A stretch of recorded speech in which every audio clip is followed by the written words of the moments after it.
I'm Liz Schrum of the Wisconsin Technology Council, here with WisBusiness.com, the show, brought to you by Grant Thornton, Whitehurst Beck Dudek, and Madison Gas and Electric. On today's show, Tom Still, in his commentary, talks about the business case for sustainability. And Lee Edwards, CEO of Virent Energy Systems, talks about alternative energy sources in Virent's recent investment round. I'll be right back with the WisBusiness.com stock report for early July 2010. What has made Grant Thornton one of the largest accounting organizations in the world, with resources in more than 100 countries worldwide? Is it their global capabilities, or is it their passion for how they serve their clients? Grant Thornton. And now, here's the WisBusiness.com stock report for early July 2010.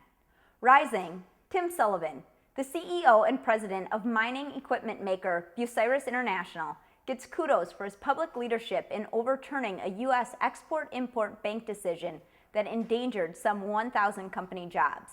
Now he's vowing to go to D.C. to change what he says has become a politicized decision-making process. And falling, Great Lakes, the warning signs over the invasive Asian carp and the havoc it may cause to Great Lakes fisheries increases as a 19-pound fish is discovered near the Lake Michigan shore. That's well above the barriers designed to keep the carp out of the Great Lakes system. The development excites a bipartisan array of politicians, but one industry group says the alarm is unwarranted. The group called Unlock Our Jobs says closure of locks would be a drastic, premature measure. That's the WisBusiness.com stock report. Go to WisBusiness.com for more on these and other stories. And now, here's Tom Still with his Inside Wisconsin commentary.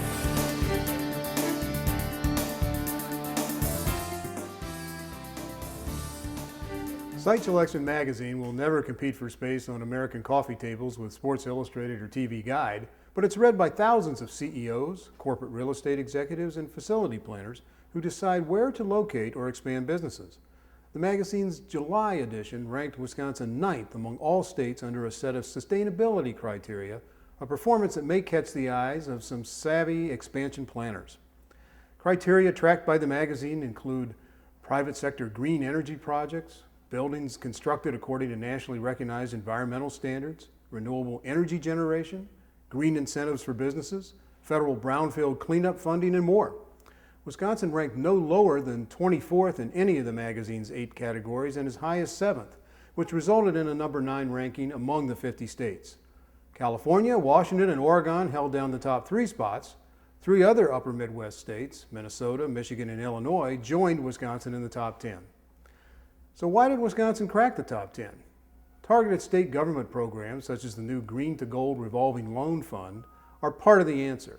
But the rankings also demonstrate how Wisconsin businesses are charting their own course. Independent groups such as the Wisconsin Manufacturing and Extension Partnership are helping manufacturers improve sustainability through exposure to products and processes that enhance energy efficiency, reduce consumption, and generally cut waste. Wisconsin Manufacturers and Commerce, the state's largest business group, includes a separate sustainability category in its Manufacturer of the Year awards, and also works to connect businesses with green resources. Core Wisconsin industries, such as foundries, are working to reduce their energy costs and to stay ahead of regulatory changes that will reduce carbon dioxide emissions. Some of Wisconsin's largest companies are increasingly driven by the chance to capture parts of the sustainability market. Johnson Controls has announced it will add 17,000 energy-related jobs in coming years to meet the demand for energy-efficient buildings. That's a 30% boost in its worldwide workforce.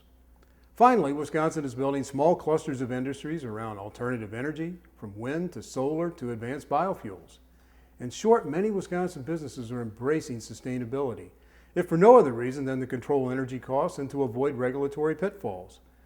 As the site selection rankings show, Wisconsin is getting a few things right, and maybe that's reason enough for corporate decision makers elsewhere to consider expanding in a state where sustainability is more than a green buzzword.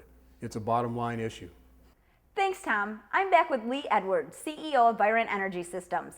Thanks for joining us, Lee. Thank you for having me. The Gulf oil spill has stepped up public calls for alternative energy sources, particularly for transportation fuels.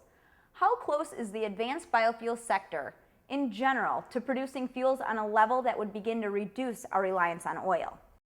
Well, that tragedy in the Gulf does give us a great opportunity to really push the agenda to show that we do need to come up with alternatives to crude oil for a variety of reasons. The environment, not to mention the opportunities for having secure local sources of energy.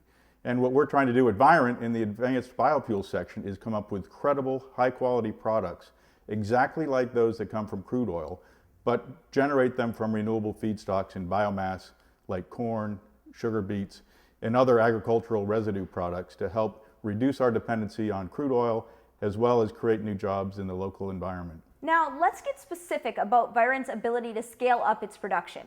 You produce advanced biofuels that can replace gasoline, even running through the same gasoline pumps we use today. How many gallons per year do you plan to produce 5 years from now? Well, that's our big challenge and our big opportunity. Today, we've got our pilot facility here in Madison that's up and running with roughly a capacity of about 10,000 gallons a year. Our next scale challenge is to go commercial, which will be tens of millions of gallons per year. And within 5 years, our goal is to have at least 20 million gallons of capacity operational in the United States. Investors have repeatedly demonstrated their confidence in Virent. Last month, a $46.4 million private investment round was announced. Who are your key investors and why?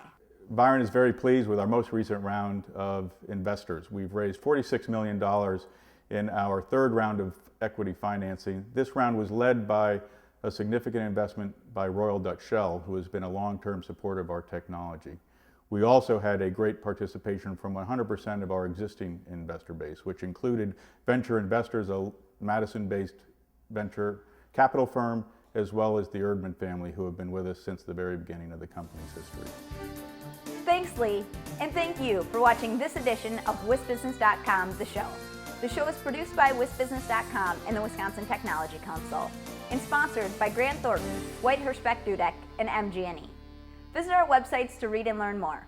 I'm Liz Schrum. See you next time.